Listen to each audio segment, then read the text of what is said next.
Well, here we are on YouTube, and we're live at 7 p.m. in the UK, two-tier judicial system. If you want to commit a crime, that's actually going to get you not much punishment unless you write a Facebook post about it, and then you'd be put in prison. Yes, So exactly. today we've got Eddie Goki with me, and if you don't know Eddie, could you give us a little potted, very, very brief history of who you are? Yeah, so I'm an author and I decided to go on YouTube as well, make some content that basically just dispels a bunch of mainstream nutrition myths, but in a way that is a lot more confrontational because I respond to people directly in their videos. I make a lot of critique videos, as I call them. I've changed my approach a little bit. I've made some other types of videos as well. They're shorter, a little more blunt, you could say, but they still cover the same things, just basically reviewing papers that are just absolute nonsense. Really, the word that comes to mind is vapid. They're really just like, there's nothing there. They're very weightless. So that's what I do. There's a lot of criticism on my channel. Yes. Well, it deserves to be pulled up and pointed out to people because it's frustrating. And we've also got the world's top nutritionist just entered the room, Richard. Hello, Richard. Good evening, gents. Apologies. I was just on a call with our good friend Anthony, so he was literally jumping off that one onto this one. So apologies on it. But Eddie, great to see you, man. Yeah, good to see you too. Yeah. Good. Eddie and I recorded a fantastic podcast, the first of many. I think I'm going to structure in such a way where Eddie's knowledge can be delivered in depth each time, because I think sometimes our longer podcasts can, even with things that I'm into, if it's a podcast that's too technical, it can sort of start to drain, can't it? So it's we recorded a 45-minute podcast, which I'm hoping to release tomorrow. And then Eddie, when you're available, we'll get you back on for round 2. But looking forward. Yeah, sounds good. And then you can get in touch with me about round 3 and then 4. Again, like you said, we talk a lot about a lot of different things. Yeah. And there's lots to talk about. Lots to talk about. Well, we've got lots of questions, and don't forget, Richard, it's 5 minutes maximum per question, and we're going to stick to one question. Yes. I do Eddie type answers. Eddie's worse than I am. Eddie's yes, it's true. Actually, I catch myself off guard every time. I'll start talking about something else, and then I'll be like, "Where was I actually? What was the question?" Well, at the moment, we're light on questions, so maybe we go longer. But what tends to happen, Eddie, is once we're like 20 minutes in, we end up with so many questions. But let's start and let's see how we go. So, Moorhen, could insomnia prevent my carnivore diet from healing me? Poor sleep for over 30 years. That's possibly more of an issue. Probably stress related. Been on carnivore for over a year. Please speak on sleep and carnivore. I mean, I tend to put my little 2 pence in. You're bang on the nail there that sleep is the critical restorative process. You know, that's when you repair. So it's a great question. So I'll open that up. As Eddie's the guest, Eddie, do you fancy a crack at that first? Yeah, that's an interesting question there. If you've been having poor sleep for 30 years, this is obviously a pre-carnivore diet issue. I would be inclined to ask how carnivore may have changed it, even if it may be suboptimal still. And that may point us in a direction of, okay, well, if something helped, if it did help, if it seems to, you have an association between better sleep, even if it's still suboptimal with a carnivore diet, then it could, again, point us in a direction, it could maybe be a good start. That's something that I haven't really experienced personally. There's a lot of factors at play when it comes to poor sleep. I mean, is it because you're not getting enough fat in? Is it because you're not getting enough protein in? I mean, any nutrient in mind could be, an issue, but, I feel like I would need more information on that. I mean, I know that, and that's not their fault because again, it's a short little, you can only put so much in a chat like that. But I don't know what else I'd also be inclined to see what else they've tried. Again, that's where that's where I'm led to, is what else have you introduced something into your diet? Like, I know a lot of people might want to be taking a magnesium supplement. Some people decide to do that for sleep. And if that helps, then that might point us in the direction of how you can change the diet in a way that could help you sleep better, if the diet is the problem in the first place. Again, health history is important too. Yeah, 100%. Completely agree. I think Both of you have nailed that. I think the magnesium is an important point. Glycinate tends to work best for sleep issues in the evening, so it could be an electrolyte imbalance. The carnivore lifestyle or ketogenic even helped me. I used to suffer with insomnia. The answer for me was eating slightly later, believe it or not. So I like to eat not too long before bed, believe it or not. So the opposite to what the general way of thinking is for me. If I don't eat sort of 2 hours before bedtime, then I generally don't sleep. So as we gravitate into carnivore, you could be suffering from hypoglycemia also. So a little bit of protein, a nice bolus of protein just before bed could help alleviate that.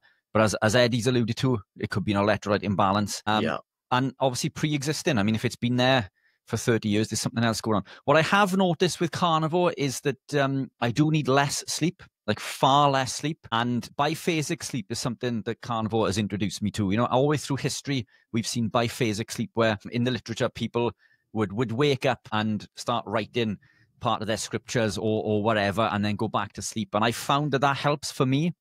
If I wake, I don't pick up my phone. I don't go onto the PC because of the blue light, but I'll read a page of a book and then I'm straight back to sleep. But it doesn't affect my energy. I get a lot less sleep, and the biphasic sleep seems to be something that is becoming quite normal recently. But carnivore certainly helped for me. Certainly helped. That's actually a good point. I had someone was interviewing me like a little less than a year ago, and they actually asked me about sleep because they had said that some people, they talk about how on carnivore they may wake up more often. And they said, well, they were asking me like, you know, could carbohydrates be used as a tool to help with staying asleep longer without waking up in the middle of the night? And I said, well, I might have a contentious response to this, but if you're getting adequate sleep when after the final time you wake up, you're not tired, and you also are able to go to sleep easily at the beginning of your sleep session, let's say, then is it appropriate to say that if you have maybe 1 or 2 times during the night that you wake up, that's poor sleep? It may not be. It may be something that's just naturally supposed to be happening. And like, we need to look at the actual quality of the sleep itself. Like, when you wake up, are you exhausted? Like, do you feel like you didn't really get REM sleep at all? Like, or didn't sleep at all in general? Or do you feel completely fine despite the fact that you may have woken up once or twice? I can tell you right now, like, I wake up about 2 times in the middle of the night, but I go right back to sleep. And that never used to happen. But I've also noticed that if this happened more in the past, but if I had carbohydrates at all, always less than 50 grams, but if I had them, I would tend to sleep more through the night without any bouts of waking up. But when I woke up, I felt more tired. So again, it just begs the question as to whether less frequent bouts of waking up for a few seconds in the night necessarily means better sleep. But, you know, I'm not trying to discount the person here by saying they've had poor sleep for 30 years. It's just a question, just again, with the more details are needed. Yeah, I think this is the problem, because if you don't know about biphasic sleep, for instance, and you wake up at 3 o'clock in the morning every night or once or twice a week, you think there's a problem. But if you go back to sleep, say after half an hour, and you wake up and you're refreshed, there isn't a problem. But you've been led to believe that's a problem. So I think in the end, it's a bit like when people say, I've gone carnivore and I've got constipation. Well, have you got constipation, or are you just going less? You know, so I think it's actually understanding the whole thing. But hopefully more that has helped you a little bit. Right, we'll go to the next question. And now the questions are flooding in. So Solar Dare, I think there's looks like 3 questions, but it's all one. So I'll read it all out and then we'll go into this. So any tips can help along a carnivore journey, as I'm pretty sure I'm doing something wrong. 145 days in and feeling very fatigued, severe OCD, intrusive thoughts are getting worse. Daily functioning is being severely hindered, and I was really, really hoping this way of eating would help, but I'm feeling hopeless and frustrated that it's not working. Also developed a histamine intolerance due to having the majority of meals being ground beef, as I'm on a fixed income due to health reasons. Should I start with carnivore, swap to ketovore, or keto, or even low histamine diet? Yeah, let Eddie go first, shall we? Okay, yeah, that's quite dense. There's a lot there. 145 days. I mean, again, when it comes to fatigue, there's a few things that come to mind.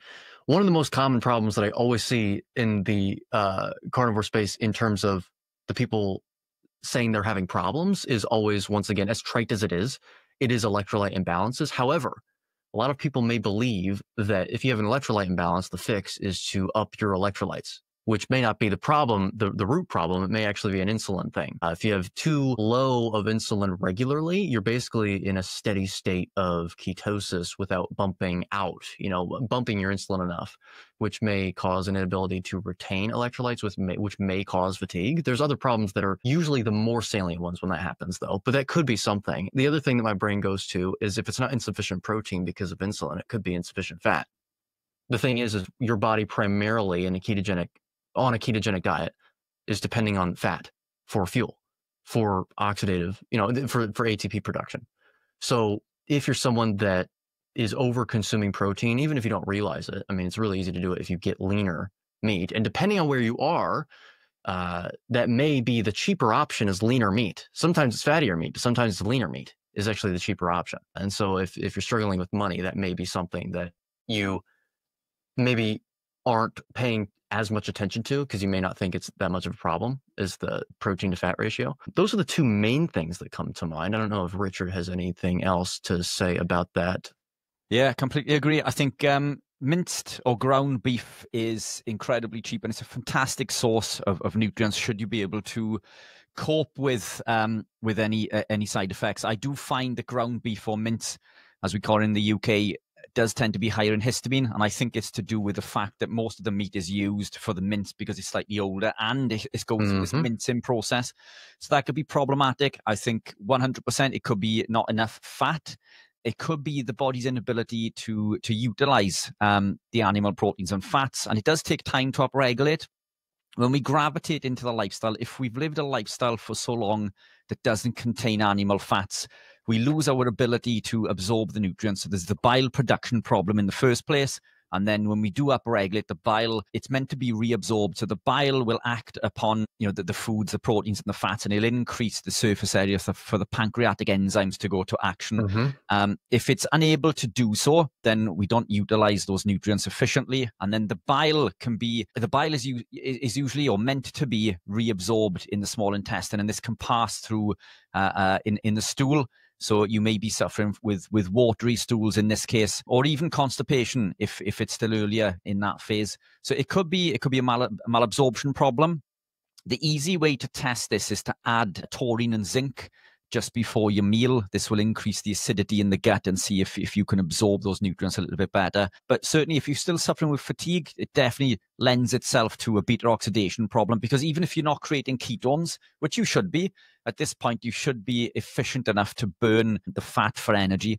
So there's definitely problems going on there. I would assume digestion problems or reabsorption issues. And as Eddie says, electrolyte problems. And as you guys know, I make electrolytes for this reason. I do think we can obtain all the electrolytes we need from diet, but I do also believe very few of us are coming from such a damaged state that it takes time in order to gravitate towards these adaptation processes. And I think, from an evolutionary perspective, we would have caught and killed an animal. We would have consumed the whole animal, which would have included leaner cuts of meat, fattier cuts of meat. They would have included organ meats, which contain electrolytes and some form of glycogen. We would have drunk the blood.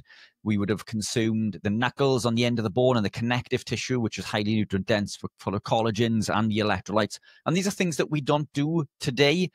So I think it does lend itself to potentially try in maybe the supplementation of a good quality electrolyte. Again, I won't get into the detail in regards to what to look for there because we'll be talking about this for another 2 hours.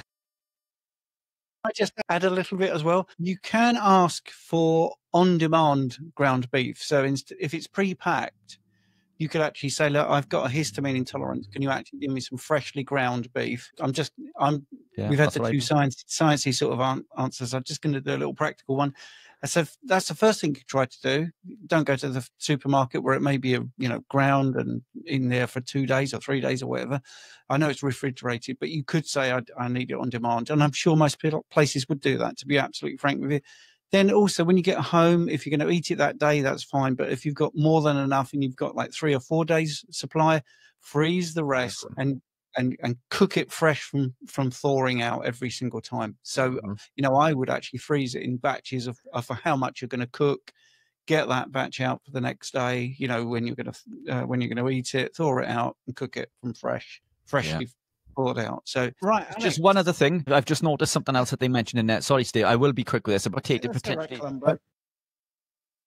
Just one more question. They do mention there about potentially going back to keto. Look, I'm a big believer in gravitating slowly towards carnivore through incremental changes. You know, this is something Stephen and I talk about a lot. I was on with Bart Kay recently, and this is something we spoke about. The gut microbiome, the Bacteroidetes and Firmicutes go through a change, and it takes time for the body to adapt. So, I mean, we need to upregulate those enzymes within the body to be able to process and utilize the proteins and fats. So I do think an incremental approach can be more beneficial. So it may even be a case for you to take a step back and potentially incorporate some of those nasty plant compounds. But look, there's lots of options there. You know, keto worked for me for 5 to 6 years, you know, in my journey. And I'm still ketogenic because carnivore is essentially a subsection of a ketogenic lifestyle. But there are lots of levers to pull there, and maybe some recommended suggestions to implement. Brilliant. And yes, and some people have histamine intolerance, but it's actually oxalate problems. And Leslie Little, thank you very much for a super chat. If you want to get your question answered and jump the queue, then a super chat always helps. It helps the channel. It helps people in the room, you know, because, you know, it's the begging bowl time, and, you know, it does really help. And let's get to the next question. But Leslie, thank you very much. You've actually just given us a super chat and haven't even asked a question. So that's really appreciated. So good. Right. Alex is the next one. I hear from multiple studies. Eddie and I were talking about studies before we came on. But anyway, I hear from multiple studies asserting that plant antioxidants such as quercetin only kill cancer cells and protect normal cells. To what extent is this correct? Okay. We'd have to look at the mechanism that they're referencing. That they're saying is the mechanism by which these antioxidants, quote unquote, from the plants are killing cancerous cells, because that will allow us to distinguish between whether it's probably killing only cancer cells and then leaving normal cells behind. I mean, cancer cells, really, the main difference between cancerous cells and normal cells is their mitochondrial function. So they have a failed mitochondria. The mitochondria in cancer cells are still alive, but they're still respiring, but they're not actually producing the ATP for the cell. And then they metastasize and they grow and all that stuff. But I can't really see a mechanism by which a distinction between a cancerous cell and a normal cell that a compound from plants would specifically target, that it wouldn't be able to target in normal cells because it's not there. It doesn't really make a lot of sense to me. I mean, what we see usually in these studies is that these people will consume plant antioxidants, and they'll call them antioxidants because what they see is that it's associated with an increase in glutathione production, in intracellular antioxidants. But they don't realize that points in the exact opposite direction, meaning that it points to the direction of it being an oxidant, a pro-oxidant, not an antioxidant, because if it were acting as a pro-oxidant, if anything, it would decrease the demand that the body would perceive as being a demand for glutathione upregulation and creation. But yes, as a more simple answer, to go back to what I said, we'd have to see the mechanism. They can't just say, well, just, you know, conveniently say it. It doesn't affect normal cells. In fact, when we're talking about sulforaphane, which is one of these, the evidence suggests that it attacks all of them because it kills cells via oxidation. You know, it deranges the cells. So anyway, that's what I have to say about that. Completely agree. You know, it's the question for me there would be, do you have cancer? You know, because if you don't have cancer, would you take a therapy pill? Yeah. And again, you know, as Eddie said, sulforaphane is created during the chewing process when we bite into broccoli. So it's a defense chemical. It's an isothiocyanate. It's created when glucoraphanin binds to myrosinase, and it creates this defense chemical, which again, you know, as Eddie says, yes, fantastic. It helps kill cancer cells. But one, do you have cancer? And two, we know the sulforaphane damages other cells. So that's what I take it back to. Quercetin is an endocrine disruptor. It's a type of flavonoid that affects many processes within the body. Quercetin, known for being found in onions, for example, but it affects many different things within the body. It's a type of flavonoid that causes things like infertility, poor sperm count. It's an endocrine disruptor, and it does this by activating the 17B estradiol receptor, blocking thyroid peroxidase, which we need to make thyroid hormones, which causes thyroid problems. It can lead to increase in inflammatory markers, interleukin-1, interleukin-6, tumor necrosis factor alpha, and many other problems within the body. And so flavonoids, we find them in nature under many different things: genistein, quercetin, anthocyanin in berries, for example. All of these things, when we look at studies and research papers, it shows that they confer benefits. And again, as Eddie just said, it's through the activation of glutathione, which is a pro-oxidant activation via the NRF2 pathway, which if we take in the short term, activation of NRF2 can be beneficial in the short term. This is why these studies seem to be beneficial, because they're done on groups of sick people. So if you give somebody, a sick person, an increase in glutathione, it can lead to a benefit. But what we tend to find is that this benefit is short-lived, and we require more of said compound, which is a medication. This is what plants are, by the way. And then we consume more and more and more for the same effect, because it becomes less and less effective. And then we activate, overexpress the NRF2 pathway. It leads to the activation of nuclear factor kappa B, which is an incredibly damaging pathway within the body. And we know that other things that activate NRF2 are things like exhaust fumes, mercury, arsenic, lead, tobacco smoke. And we can elicit the same response via NRF2 and the activation of glutathione through these things, lead, mercury, arsenic, tobacco smoke, as we do from vegetables. So just ask yourself, if you were sick or if you suffered with cancer, for example, would you do those other things? Because it's the same pathway. But take it back to the original question, do you have cancer? If I had cancer, which I don't think I will ever get, and that's a strong statement to make, but I don't consume any of the fuel that would fuel a cancer cell, which is primarily glucose. Glutamine further downstream, but cancer cells are fueled by glucose through a fermentation process. They lose their ability for oxidative phosphorylation, and it pushes glucose into a fermentation process. And it's the lactic acid or the lactate that fuels the cancer cell. But if we do not consume glucose or fructose, then we quite literally remove the fuel for the cancer cell. So I wouldn't even be consuming broccoli or any other said compound for that matter if I found out I had cancer, which I don't think that I ever would, because I'm lacking the stimulus, and if we look at what causes cancer, it's I believe it to be a metabolic disease. A fantastic podcast with Thomas Seyfried I recorded, and Stephen, I think, has had him on, possibly. I don't know if you've had him on your show, Eddie, but a fantastic person to get on. Super informative, and he describes the mechanisms, and he basically believes that it originates through damage to the mitochondria, which I believe comes from sugar in the first place. So not only does sugar fuel the cancer, but I believe it's one of the main causes of damage to the mitochondria. We know that glucose itself will cause mitochondrial DNA damage.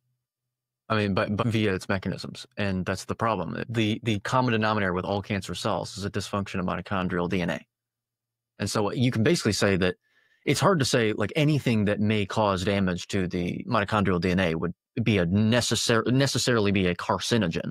I mean, we know that UV light eventually, if you're exposed to it long enough, can also do that, but you wouldn't call sun a carcinogen. It's all a multifaceted issue.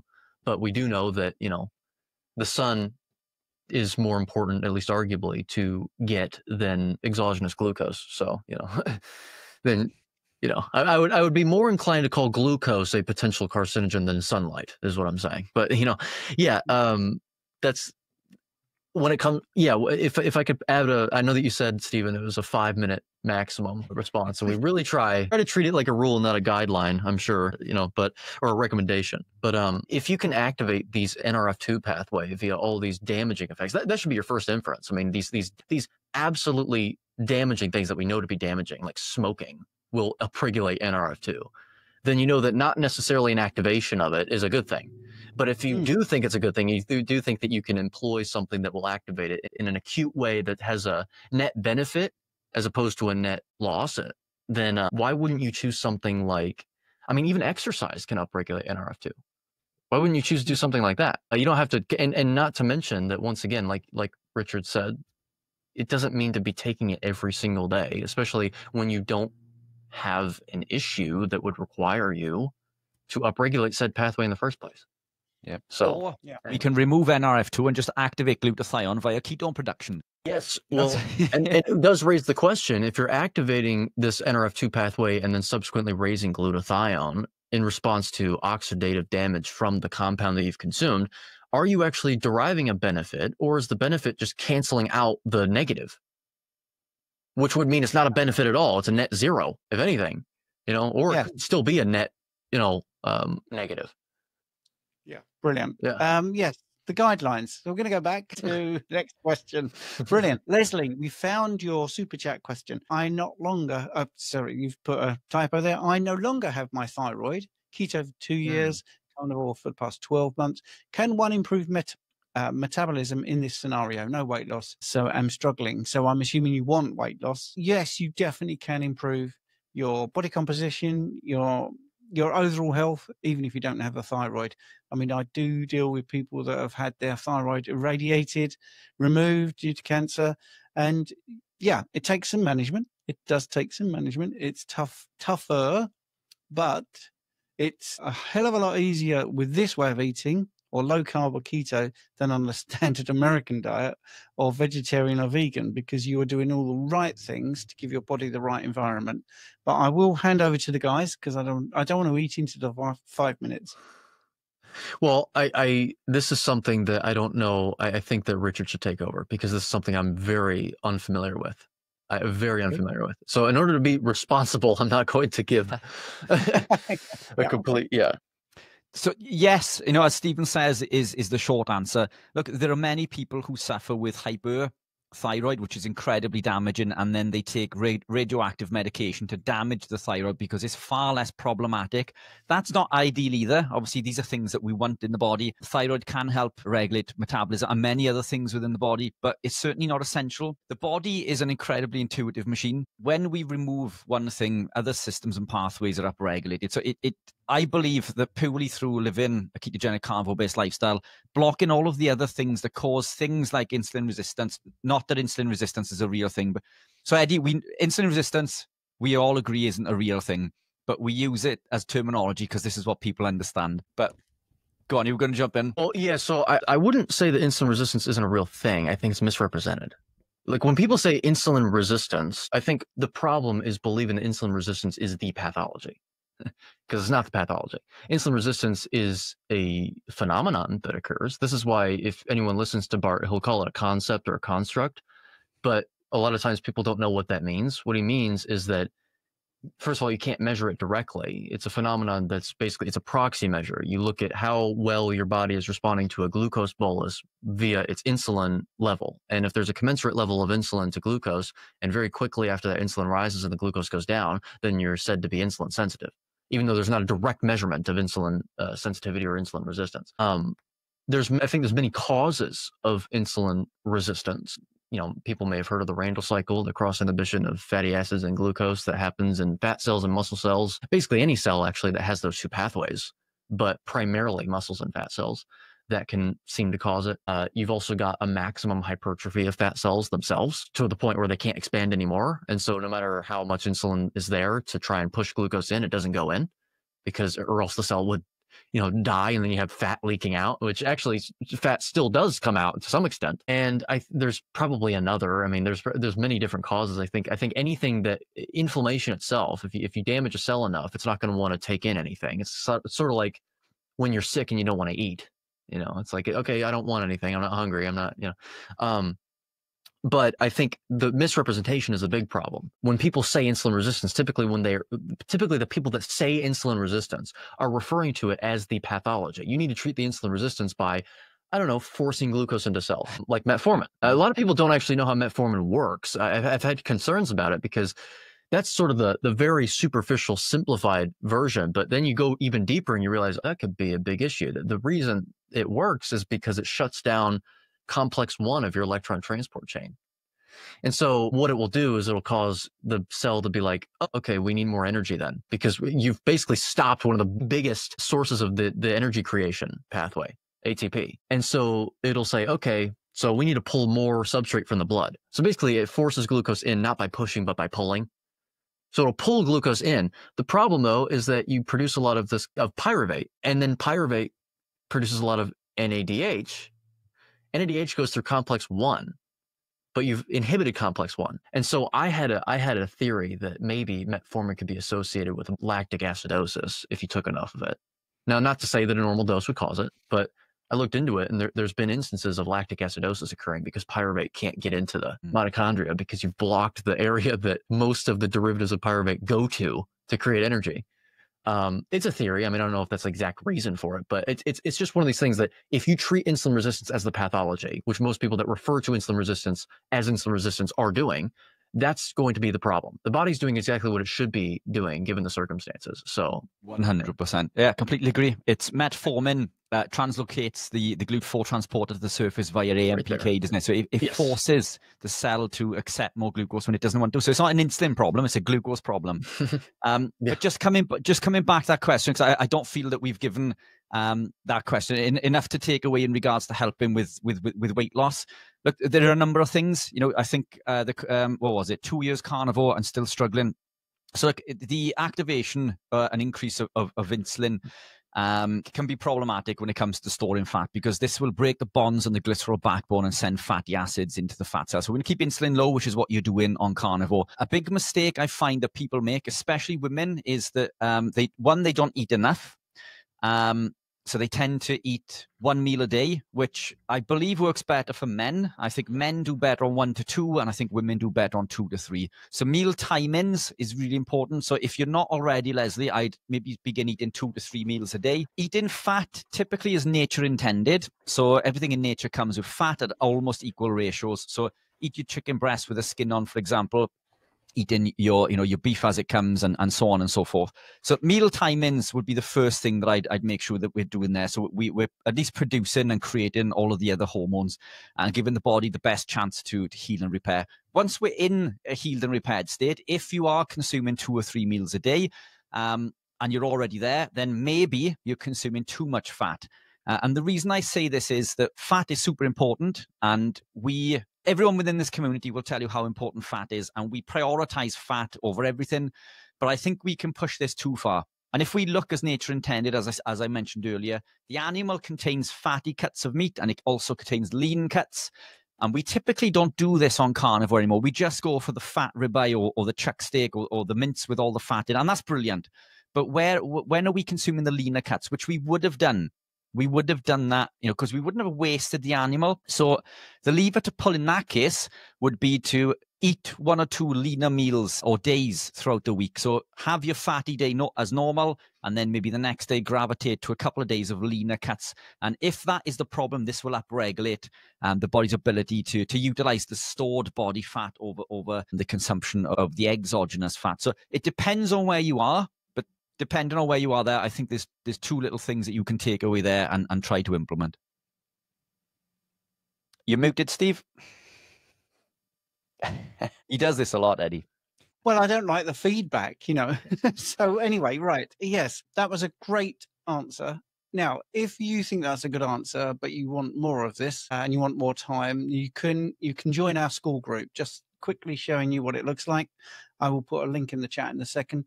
This is where we have a community. It's very vibrant. You can ask lots of questions. We also do lives. We're going to do a live half hour straight after this at 8 p.m.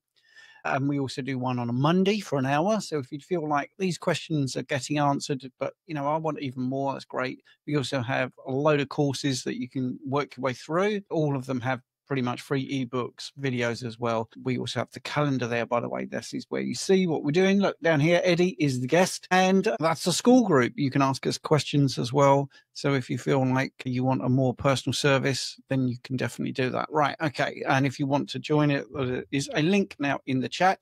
We've got 2 super chats. As I say, super chats get you a full frank answer, and also you push ahead of the queue. This is a nice simple one though, but thank you for the $20. What are your thoughts on biltong, which is fattier and salted, seasoned, dried at room temperature, versus jerky? Can this be a large part of healthy carnivore diet? How large a part? That's really good. Of course, in Afrikaans, biltong means buttock strip, in case you wanted to know. But anyway, right, guys, what do you think? I think that, once again, like Richard is saying, in nature, we would have taken advantage of all parts of the animal, at least to some extent. Usually a rule that I follow is if you look at the proportion that the meat that you're referring to takes up on a cow, that should probably be how much of a proportion you're eating in your daily life on a carnivore diet. I think that jerky itself, that's a little more, well, that's a lot more, what's a word to use? Say artificial but it's a more new thing, right? Because historically we we're drying the meat in a dehydrator or something. It doesn't mean that it can't be part of that, but usually I tell people to be careful not to depend on beef jerky as a primary source of nutrition, because if you're draining the water out, your water soluble vitamins, your B vitamins and vitamin C could be an issue. But again, if it's one factor of the whole diet, then you're getting B vitamins and vitamin C from the other parts of the meat, the other cuts of meat. So I think that really I don't be feeling positive or negative about really any part of the cow, as long as it's in the proportion that I think is most appropriate according to the proportion in which you would find it on the cow, on the full animal, if that makes sense. I don't know if you agree with that, Richard. Yeah, 100%. Look, I think these things are fantastic. It's, I think we should always predominate real animal proteins first and foremost, but there are always other levers. And these are real animal proteins, but in their preparation, in regards to some of the things that are added, spices and other things, salted is fine. I can't consume black pepper, something that I've only discovered within recent years. Black pepper blocks phase 2 detoxification in the liver. It causes lots of issues with me. It brings me out in cold sores. So I can't consume them. So things like biltong and jerky sometimes can't work for me if they've added spices or any other form of black pepper and so on. But if they work for you, I think they are a fantastic tool, especially on the go. I mean, meats like this. What I do when I'm traveling, I usually do a service station stop, or I'll prep before I go, and I'll take lots of sliced meats.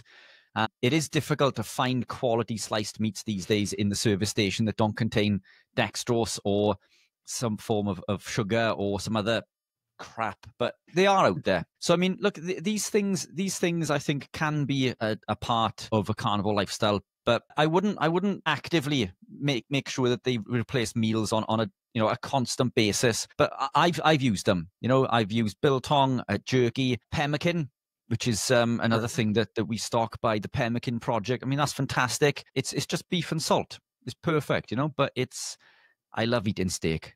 I love eating and lamb, steak and lamb. So for me, to be without them, but I think that there are far worse things to be consuming, is what I'm trying to say. Yeah. And just to reflect the comments, yes, we know that people have been drying meat for a long time. But I think we were answering the question because there's a lot of product out there.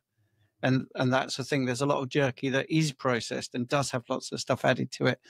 If you can get a very clean jerky, you can get very clean biltong. That's great. Honestly, both are good, convenient snacks. Absolutely great. The issue is, but people are in business to make money.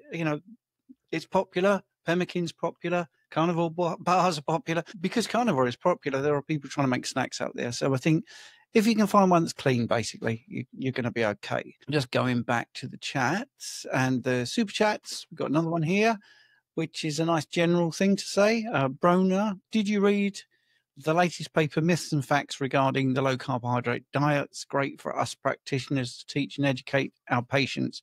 Nurse practitioner in neurology. Keep up the good work. I haven't actually read it. I'm going to be really honest. I could pretend I have. I have not read it, but I've heard of it. I don't think the thing is, when it's sort of pro what we're doing, well, I don't want to be an echo chamber, to be absolutely frank. I'd rather read something that apparently has been said that doesn't sit well with me and look at the study and see. So, for instance, recently it was dump the butter for seed oils. Well, that study takes a lot of reading, and we broke that down and realized it was all statistical, theoretical modeling and rubbish, basically, with terrible comparator groups and everything. Is that the one with 3 different cohorts? It was an epidemiological meta-analysis or something. It was posted in the beginning of March, I think. I don't know what the title of the study was, but I also did a review of that as much as possible because I couldn't actually access the full text for some reason. Usually I can. Yeah, it was a paywall and I went behind it. You wouldn't believe that. Well, you might believe it was the Fruit and Nut Commission, the California Walnut Commission. Just loads of vested interests, conflicts of interest. But anyways, going back to the paper in question, I haven't read it. Richard? I haven't, to be honest. I wish I had more of an answer for you, but I haven't. Yeah, apologies. But to go to what you're saying in the question, yes, it is a brilliant thing that these things are available for nurse practitioners, because if you've got a nice, well-worded, well-researched, well-referenced study, the thing is, I don't want to be a hypocrite. I don't have not seen the study. It could be epidemiological. Epidemiology. What does Bart say? He calls it. I can't even do it now, but he calls it a funny name. But anyway, epidemiology. So is it relative risk? I don't know. You see, I haven't seen the study, but if it helps you, that's great. Right. Kayla, 199. Thank you very much indeed. 36-year-old.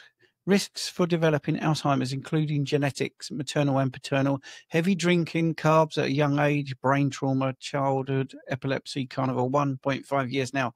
Is it damage done? Well, there will be some damage, yes, but the human body is remarkable at repairing.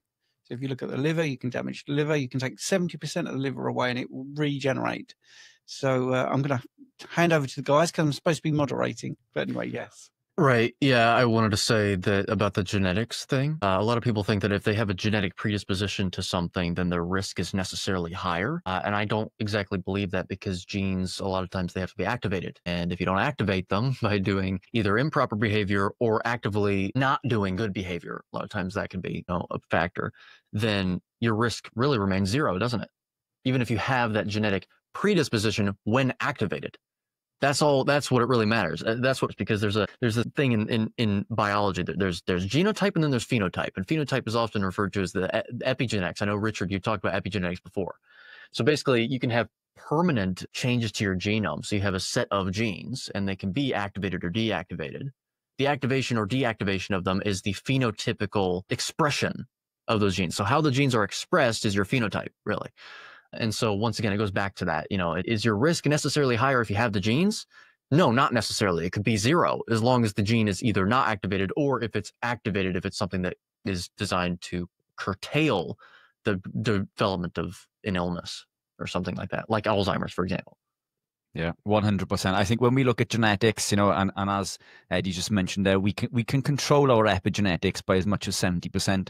And it's to do with HDACs and HATs and many other things, but I won't get into that today. But what I will come into in regards to the genetic side, ApoE4 is a big worry for lots of people living this lifestyle. But ApoE4 is the oldest variant. It changed around 200,000 years ago to ApoE3 and then ApoE2. And studies have shown that if you have this, then you are at increased risk of Alzheimer's, dementia, and so on and so forth. But I don't believe this to be true. ApoE is the ferry, if you like, that transports the cholesterol. It's, regardless of which type, ApoE4 does this a little slower, but only in states of insulin resistance within the brain. Coming back to that basic terminology, if you were not over consuming lots of carbohydrates and vegetable oils, which do lead to insulin resistance, by the way, then we can speed up this transportation process, which basically means that whether you have ApoE4 or not, it doesn't matter. Within the studies that show that it increases risk of Alzheimer's and Parkinson's, dementia, these people are also consuming lots of sugar, seed oils, and other compounds that lead to what we refer to as insulin resistance in the brain. In a carnivore state, in a ketogenic state, it doesn't seem to be problematic. So yes, damage has been caused. I'm a true believer in the body wanting to heal and repair. Your body doesn't want to be sick. It wants to heal and repair. And I believe that millions and millions of years of evolution allows us to be able to do this, providing we put our bodies into the correct state and environment. And this is controlled predominantly by diet and lifestyle. If you're living a ketogenic, carnivore-based lifestyle, this is the best course of action. It's allowed me to achieve incredible things. I could barely walk a flight of stairs in my mid to late 20s. And now, 41, I'm the healthiest and fittest that I've ever been, medication-free. And look, this is still working for me. I know, slightly off topic, but what we put in is what we get out. Yeah, if we put crap in, then we get crap out. Yes. By the way,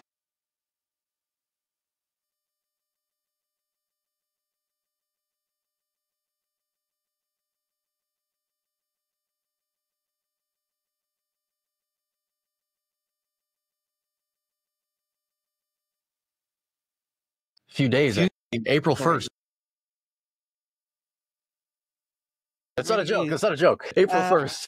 And check out Eddie's channel, because if you want to see lots of takedowns of complete idiots, you'll see that. Idiots that pretend they have got PhDs and stuff. Anyway, right. Let's go to the next question.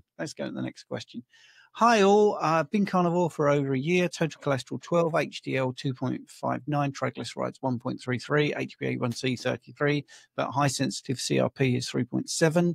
I'm assuming that's milligrams a litre, and that was in October 24, the same as last week. Is this a concern? What may be causing it? Firstly, great HDL to triglyceride ratios. High sensitive CRP, let's put that in context for you. Right, a decade of private blood testing. I can assure you, I have seen CRPs in the hundreds. I have seen people that have been coming to me with 80 and celebrating getting down to 20. So although 3.7 is, yes, a mildly, it's a slight signal of some systemic inflammation. And yes, you've had it since March. In the scheme of things, if we look at your health, how you feel, how you present, I don't think it is a big worry. Even on your labs, it will not be in the red at 3.7. Saying that, yeah, I've seen people at 0.6. Only yesterday, somebody at 0.6 was a good score. I would not overly worry. When I do consults on bloods, I would prefer to see a lot more information on that, Alonso. But to me, yeah, there's probably some mild inflammation systemic, but I think the more you eat this way, the more that will go down. Good thing about that, it's not increased.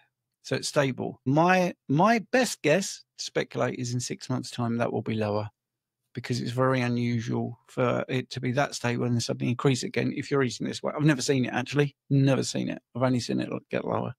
Do you guys want to answer on that, or should we go on to the next? I can say a few things about this. First of all, when it comes to CRP, I'd like to know, of course, whenever anyone has any labs or anything. And by the way, this is a complete practice round. I've never actually done this before. This is almost like a simulation of dealing with clients. So I've never done this before. So this is interesting. So if I seem like I'm inexperienced with responses, it's really only because of the fact that this is my first time doing it. But it's fun. It's extemporaneous here. Like if I got a blood panel myself and I had CRP as one of the things listed, I'd put a little bit of bearing on it, sure. However, you'd also want to see the trend, the overall trend. What was it before? That's always very important. It's always in relative to what? What was it before you began carnivore? What was it before when you started it? So that's also something. You can also experience some inflammation if, for example, you just come down with a virus or something that you may be asymptomatic with. That can affect the values as well. So you may have elevated inflammation that you may not actually be symptomatic with, especially if it's 3.7. And Stephen, you've seen people with one that levels as 100, which is just insane. Yeah. that's very, very high. In terms of total cholesterol, HDL, triglycerides, well, I'll talk on the cholesterol for a minute. It can't be said enough that cholesterol is not the cause of heart disease. And whatever your cholesterol level is exactly what the level is supposed to be given your genes. Now, that by that logic alone, that doesn't necessarily mean that that's not bad. By that logic alone, because, even though it's the level that's designed to be the level in your body, given what your genes are phenotypically, expressing themselves as we just talked about earlier, it could be that, whatever's causing them to express that high level is still something that you shouldn't be doing, like eating a lot of meat, for example. The problem with that is that, there's set sites where heart disease actually develops, and the main associative factor is not cholesterol at all in those. It's inflammation primarily, which is usually tied to hypertension more than anything. And so when it comes to cholesterol levels, it's not something that we should really be worried about unless it's exorbitantly high, like thousands for some reason. But if that were really a problem, that sometimes can indicate that you have a problem with sequestering. You have a gene knockout where you can't sequester excess cholesterol from the bloodstream. You would have learned about that before reaching 20, I think. You would have become symptomatic and you would have had really life-threatening problems. So that's not something that's actually a problem in that regard. And you're nowhere even near that level anyway. So anyway, these are, by the way, different units. I'm not used to looking at these units anyway. So I don't know how to convert them. I think there's a general idea that I have, and I know that they're not up there. Anyway, there is something interesting that I want to add though. Triglyceride to HDL ratio has been talked about a lot. And you touched on it. I haven't seen this myself, but I've heard that when you actually observe, let's say like certain hospitals, and you just look at the demographic of people that come in with heart disease, heart attacks or something, and you look at the distribution, when you look at the association of lower triglyceride to HDL ratio, or really just the ratio itself as compared to the incidence rate, you actually get a normal distribution curve. So there's actually ambiguity as to whether that ratio may be an indicator of good levels versus bad levels. Even then, there's ambiguity there. It just typically, from what I've seen anecdotally, people that present with those lower ratios typically have the lowest risk, I guess you could say, at least assessed risk by my standards or other people's standards as well in the space. So anyway, that's another position that I want to add. Even that measurement is not a bona fide risk assessor, I guess you could say. Anyway. Brilliant. That's great. Yeah, I'd actually just put the numbers in for you, but it doesn't matter. We got to the end of that one. We've got another super chat. I like the name. Faxay. Love it. Which is $5. That's thank you very much. A month carnivore, teeth and nails harder and clean, hair and skin softer. How reliable are these external signs of health in indicating overall health? I mean, this is it. I mean, this is what I do. A decade of blood testing. What the person looks like, feels like, is the thing. I tell you, it is the thing. And I have had, and this is honestly true, so many bloods that are actually perfect and the person is incredibly ill. And I have some blood readings that are atrocious, in inverted commas, by the way, and they look fabulous. Right. So I think they're great indicators. And the problem with the mainstream and the legacy media is they're trying to actually stop you using common sense and going by numbers and going by, you know, everything's a silent killer now, which is just ridiculous, you know. But anyway, we'll go to the guys. Just before that, I want to say about the school group. We are putting our prices up in April. This isn't an April Fool. We're doing that to sort of try and keep the numbers down and manageable. So if you want to sign up, do it now, because it will be going up, and your price now will be guaranteed for life. Absolutely guaranteed for lifetime of the membership. Won't go up at all. But from April, we are going to put the price up. So get in there quick. Anyway, guys, what do you think about this question? Presentation always matters more than markers. I've said this 1,000 times, just like you were talking about, Stephen, for the exact same reasons that you just laid out. You can have good, quote unquote, blood tests and have a horrible presentation. You can be, you know, immobilized, basically. You can be debilitated, and, you know, a doctor will write that off as, oh, you're still good, though. And also vice versa as well. This is something that I've talked about before. At least I've thought about it more than I've talked about it. A lot of people, they think that the more granular they get and the more scientific they get, the smarter the conclusions, the more informative the conclusions are. When in reality, the more granular you get in an observation, the more noise is around your signal. And actually, it can make you, ironically, the more scientific you get, it can make your conclusions dumber and dumber. The broader, the better, a lot of times when it comes to the inference. So a lot of people, it's reductionist thinking. You know, there's this one marker that we want to look at. And no matter what the presentation is, which presentation representing a broad inference, no matter what that is, if this marker is higher than it should be or lower than it should be, then there's a problem. And this is a perfect example of how that's just not the case. That's not how it works. Broader the better is often a line that I throw out a lot when it comes to inferences. This is primarily something I talk about when people will reference a cellular biology paper or something that shows a certain pathway in the body. And they go, well, this pathway shows that you shouldn't be eating meat, because, oh, well, something will go through this pathway and this pathway activates this. And it's like, how many pathways are in the body, guys? You know, you can't guarantee that even this one molecule will necessarily go through that pathway at all times. You don't know how this pathway operates with all the other pathways and all these other compounds. It's just reductionist thinking is not superior. It's inferior. And so this is a perfect example of that. Presentation over bloods always. And even according to the Hippocratic Oath, you can make that inference. I mean, you're basically, according to the Hippocratic Oath, do no harm. You're obligated to not intervene when a patient does not present with symptoms. I mean, that's what it says. Not explicitly, but implicitly. So anyway, that's what I have to say about those there. 100%. Healthy skin begins from within. If your skin and your hair and nails are healthy, then what you're putting in is must be okay. And I think, you know, as the guys have said, that is the biggest indicator. How do you feel? How's your hair and skin? I used to suffer with severe skin conditions all over my face, all over my back, dry skin, and all of these things have gone away. I used to suffer with severe boils all over my face and back. And since I changed I used to use medicated creams, medicated lotions and potions. And all they ever did was disguise the problems in the short period, in the short term. But changing my lifestyle has changed my complexion, the way my skin looks. My dry skin has gone away. So healthy skin begins from within. So, Eddie, have you enjoyed it? Yeah. So are you referring to the live stream, or are you referring to my skin clearing up? Because I've enjoyed both of those actually. my skin has cleared up quite a bit on the carnivore diet as well. And again, you got to be careful when you say the carnivore diet, because there's multiple different variations. But on a carnivore approach, all of the variations that I've tried, I've had far better skin actually. And it was actually within, I think, 3 months. It didn't take that long. And then, yeah, in terms of the live stream, this is good. I always like being on my toes. I never like preparing for things. In fact, I go on my way to not prepare for things in a way. Like I go, okay, don't know what to expect. Let's keep the brain sharp. So yeah, no, I've liked this a lot. In fact, it's convenient that you said that now, because unfortunately, I can take probably another question, but I do have to get. Can't. Oh, okay, okay. We have to go to school at 8 o'clock and do our members. Yeah. Good. Yeah, because there's actually some tornado warnings around here, and we were going to go somewhere else afterward. I had to catch the live stream first, but All right. You're welcome to join us in school if you want to, Eddie, for 5 or 10 minutes.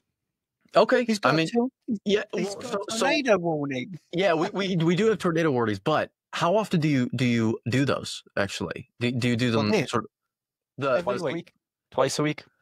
Well, I could schedule another time to come on and do it there. Yeah, because it would be best if I get out of here pretty quick. So, I got to pack. Got to pack. Yeah, but yeah. Okay, this has been good. Right, and thank you so much. And to everybody on YouTube, we haven't forgotten you. We had our little private conversation there. Thank you for watching on YouTube. If you're a school member, obviously we'll see you over there in the next couple of minutes. If you're not a school member, don't forget to sign up, because it is such a bargain. We are the least expensive group and possibly the best one in the whole community. Yeah. So, right. Come over there. Eddie, thank you so much. And we're going to say goodbye to everybody. Thanks for having me on. You all. Pleasure.